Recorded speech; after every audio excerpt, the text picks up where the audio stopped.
Hi, welcome to this week's Job with Jason, your weekly real estate and mortgage update.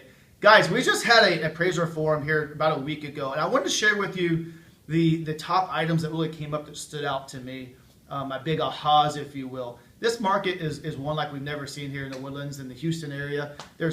I've heard of some crazy stuff with 9, 10 offers. I've heard sellers putting prices on houses that they didn't think they would get, and they wound up getting it. The fact is we're in a market that's really increasing, and we're just at the start of this whole thing with Exxon coming in and so many companies moving here to the Houston Woodlands area.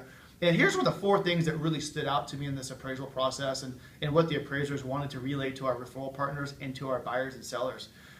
So the number one thing is order the appraisal fast and early in the process. As soon as you get the contract, a lot of you are doing this, but order that appraisal.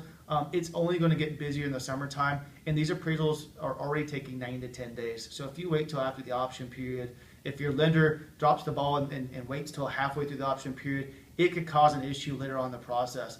Number 2, price per square foot is not everything. So that is just the tip of the iceberg. So in the past, if we've been looking at houses and subdivisions and saying, hey, this is the price per square foot, that's not the end all be all.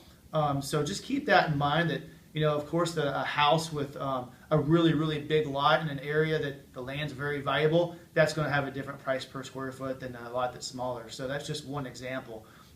Number 3, as a listing agent, to save time, when you put that house on the market, have the house measured before you even put it on the market. And number 2, go ahead and put the comps that you would like to be considered for that appraisal. Put that in the house for the appraiser to look at and make sure that they have that. That saves a lot of time in rebutting appraisals and that type of stuff. And number 4, prepare your buyers. Prepare them that if it doesn't make value and the seller's not going to drop their price, to be prepared that if they need to come out of pocket, that they have the money to do so. I'm having buyers actually, when this comes up, sometimes they'll get a gift from family to make up the difference. It's not that these appraisers do not want to make the houses appraised. And talking to them, they have to stay within certain guidelines with Fannie Mae and Freddie Mac.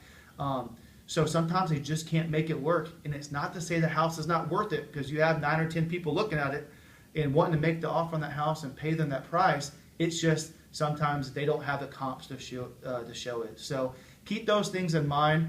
And if you have any questions on appraisals, give us a shout. We're happy to help you out any way that we can.